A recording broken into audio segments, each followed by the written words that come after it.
Nós, havia uma companhia que já estava por lá, assim com espaço emprestado provisório, mas a grande maior parte dos projetos saíram da minha turma, do meu ano e do ano anterior, acho.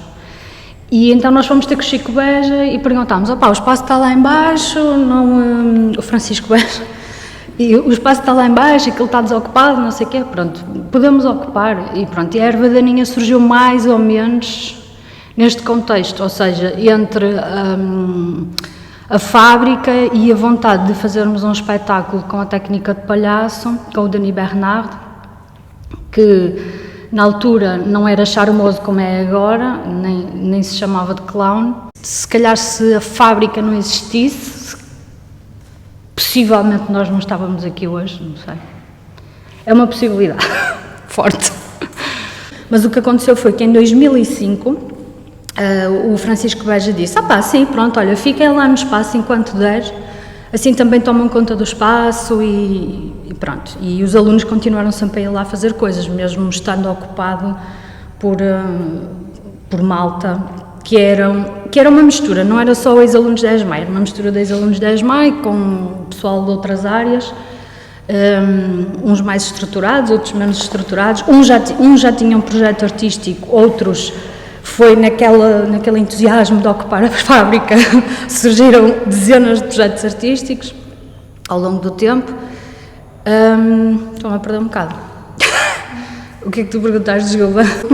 Houve um dia ou uma semana em que nós fomos todos para lá a observar o espaço e começamos a colar folhas tipo aqui é o espaço dos radar, aqui é o espaço da Erva Daninha. Mas foi assim um bocado, não foi muito organizado, foi um bocado selvagem até, mas pronto, não deu discussão nem nada, mas foi assim um bocado, ou seja, a malta chegou, ocupou com autorização, mas não houve uma organização, tipo, olha, tu ficas com este espaço porque não sei o quê, não.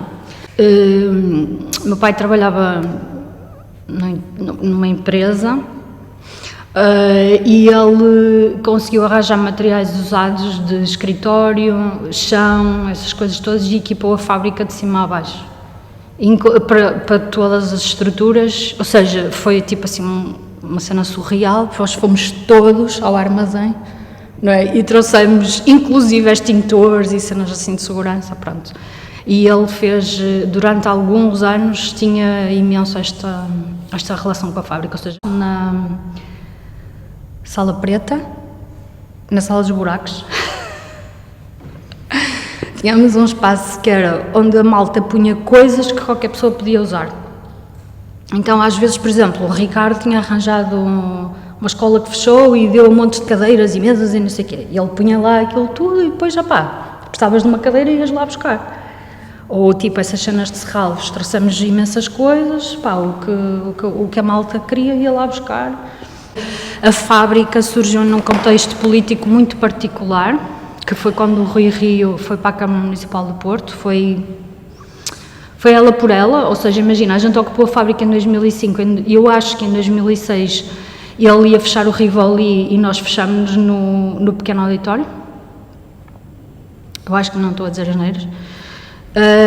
E, portanto, o contexto político e social é muito pertinente para esta hipervalorização da fábrica, porque ficamos sem teatro municipal, o único teatro com dinheiro na cidade era o Teatro Nacional São João, que, pronto, tinha as suas limitações e só trabalha com projetos de média, grande escala e, portanto, estas companhias emergentes não tinham propriamente nem dinheiro nem saúde para ir a esses teatros. Então havia uma cultura muito underground no Porto, na altura.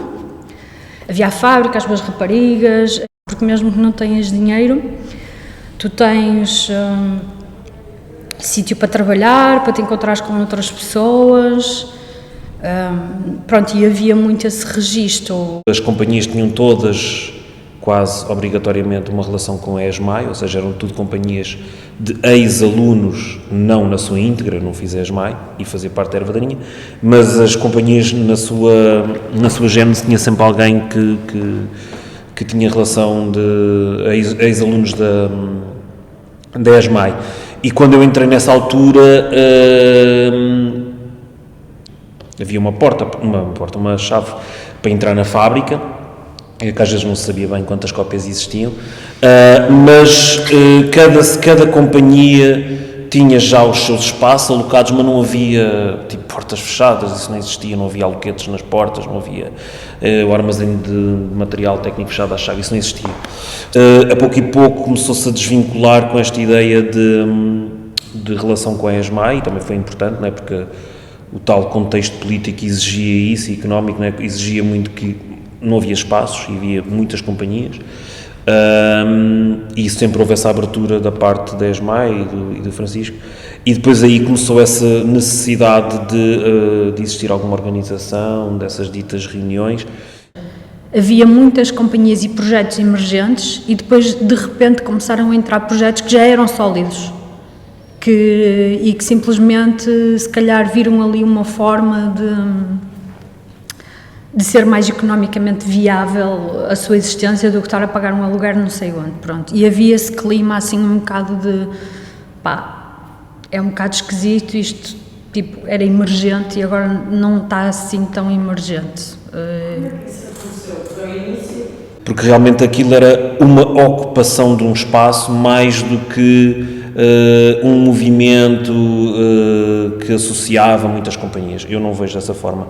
Acho que aquilo era um espaço que agregava ali muitas entidades e muitas ideias e muitos fluxos entre as companhias, entre as pessoas, entre os materiais, e isso é incrível, é quase único e agora já é tipo muito distante, não é, nos nossos tempos, das próprias estruturas todas e tudo mais, pensar, agora isso.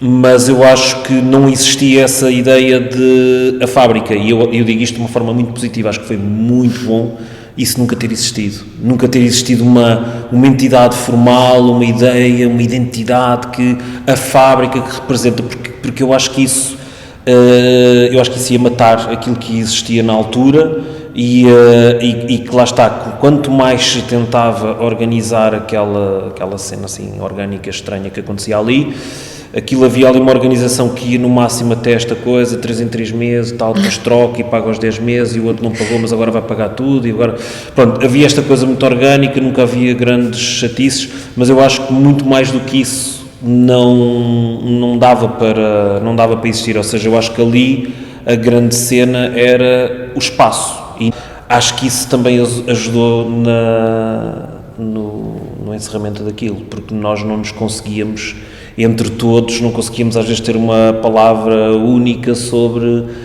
queremos um espaço assim, não, porque o espaço tem que ser não sei o quê, não, mas queremos um espaço que seja da Câmara, não, porque não sei o quê, não, vamos alugar um espaço, não, porque não vamos, ou seja, foi muito difícil também ter ali por isso não de uma forma assim, romântica, mas eu acho que também aquele teve o tempo que nos deixaram ficar lá, ou teve o tempo que o edifício nos deixou ficar lá, pronto. Eu acho que isto só foi possível por causa do Francisco Beja e do Moura Pinheiro, ponto, ok? Tudo o resto, às vezes achavam giro, outras vezes não compreendiam, e muitos tinham 5, 6, 7, 8, 9, 10 anos, porque é que são estes ex-alunos da ESMAI que estão aqui e não são outros que estão, ou seja, havia todas estas questões que são perfeitamente razoáveis, compreensíveis e que se calhar deviam ter sido atendidas.